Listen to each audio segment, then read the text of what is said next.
साजिद खान और नुमान अली की तबाहकुन बॉलिंग का मुकाबला नहीं कर सका। हमने देखा कि स्पिनर्स के खिलाफ इंग्लिश बैट्समैन बड़ी मुश्किल में नजर आए। अगर ये फॉर्म में हो बाबर आजम या शाहीन आफरीदी और नसीम शाह, तो किसी भी टीम को हम और ज्यादा बेहतर मार्जिन से हराने की अहलियत रखते हैं। बिस्मिल्लाहिर्रहमानिर्रहीम। अस्सलाम वालेकुम। अपने यूट्यूब चैनल MIB स्पोर्ट्स पर मैं हूं मिर्ज़ा इकबाल बेग।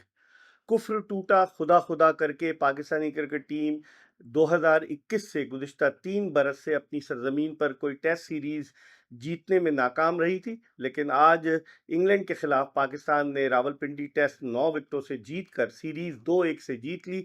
जिस तरह से मुल्तान का पहला टेस्ट पाकिस्तान हारा था, इंग्लैंड ने 800 से ज़्यादा रन्स बनाए थे, तो उस वक्त तो यही लग रहा था कि वही कहानी दोहराई जाएगी जो दिसंबर 2022 में इंग्लिश टीम ने पाकिस्तान को जब 3-0 से वाइट वॉश किया था। रावलपिंडी, मुल्तान और कराची के टेस्ट मैचेस जीते थे, लेकिन मुल्तान टेस्ट में फतह के बाद जब इंग्लिश टीम मुल्तान के दूसरे टेस्ट में मैदान में उतरी तो कंडीशंस डिफरेंट थी, पिच डिफरेंट थी, और स्पिन बॉलिंग को चूंकि इंग्लिश बैट्समैन इतने ज़्यादा बेहतर अंदाज से नहीं खेलते, तो पाकिस्तान ने यही फैसला किया कि स्पिन ट्रैक बनाया जाए, और उस स्पिन ट्रैक पर इंग्लिश टीम जो है वो शिकस्त से दो चार हुई, जिसका अंदाज़ा आप इस बात से लगा सकते हैं कि दोनों टेस्ट मैचेस में, मुल्तान का दूसरा टेस्ट मैच और रावलपिंडी का तीसरा टेस्ट मैच, इन दोनों टेस्ट मैचेस में जो 40 विकेटें गिरी वो पाकिस्तानी स्पिनर्स ने हासिल की, जिसमें से अगर देखा जाए तो 39 विकेटें साजिद खान और नुमान अली ने हासिल की।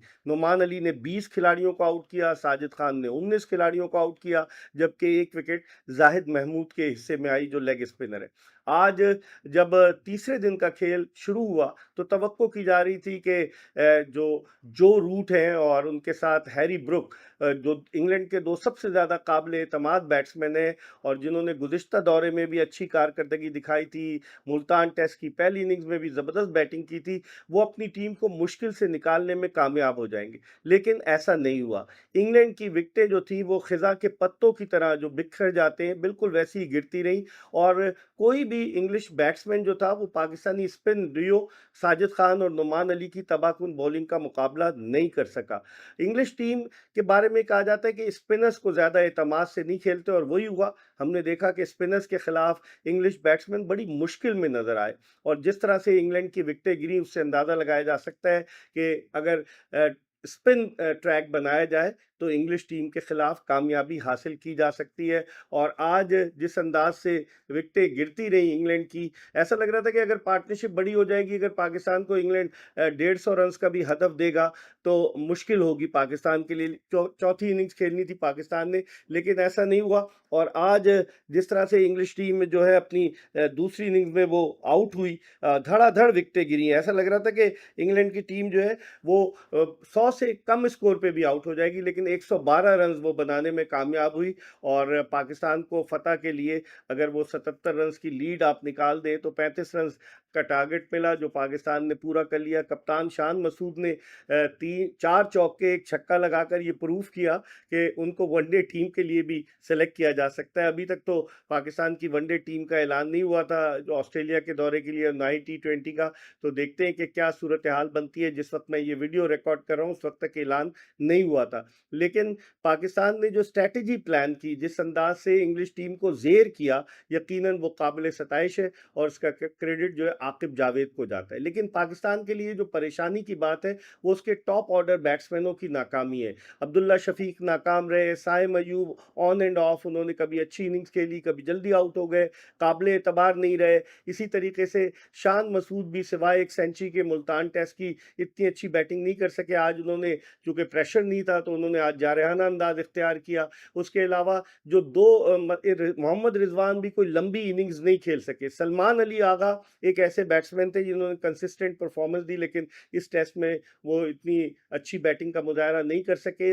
और उनके अलावा सऊद शकील जो नाकाम हो रहे थे, बिलाखिर उन्होंने सेंचुरी स्कोर की, और एक ऐसे मौके पर सेंचुरी स्कोर की जब पाकिस्तान को उसकी अशद ज़रूरत थी, और उनकी सेंचुरी की वजह से पाकिस्तानी टीम इंग्लैंड के खिलाफ 77 रन की लीड लेने में कामयाब हुई। अब यहाँ तो पाकिस्तान ने हरा दिया अपनी स्पिन ट्रैक पर, अपने होम ग्राउंड पर। जब पाकिस्तान बाहर जाएगा, क्योंकि अब पाकिस्तान की अगली सीरीज जो है वो साउथ अफ्रीका में है अगले साल। अब पाकिस्तान जो जब साउथ अफ्रीका जाएगा तो वहाँ की विकेटें डिफरेंट होंगी। उन विकेट्स पर क्या साजिद खान और नोमान अली इतने कामयाब होते हैं, ये भी एक मिलियन डॉलर्स क्वेश्चन है। इसके अलावा पाकिस्तान का जब भी इंग्लैंड का दौरा होगा, ऑस्ट्रेलिया का दौरा होगा, वेस्ट इंडीज का दौरा होगा, न्यूजीलैंड का दौरा होगा, तो वहाँ इस तरह से स्पिनर्स के लिए पाकिस्तान को टेलर मेड विकेट्स नहीं मिलेंगी। तो फिर क्या होगा, ये भी देखना होगा। और फिर जो फास्ट ट्रैक है या बाउंसी ट्रैक्स हैं, उन पर पाकिस्तानी बैट्समैन किस तरह की कारकर्दगी पेश करते हैं। लेकिन बहरहाल जीत जीत होती है। 1-0 डाउन से फिर सीरीज जीतना 2-1, ये hats off to Pakistani cricketers. और जिस तरह से ग्राउंड फील्डिंग इस मैच में पाकिस्तान की बड़ी अच्छी रही और खिलाड़ियों ने बड़ी जान मारी, और कतन उन्होंने इस बात को महसूस नहीं होने दिया कि बाबर आजम नहीं है, शाहीन शाह अफरीदी नहीं है, नसीम शाह नहीं है।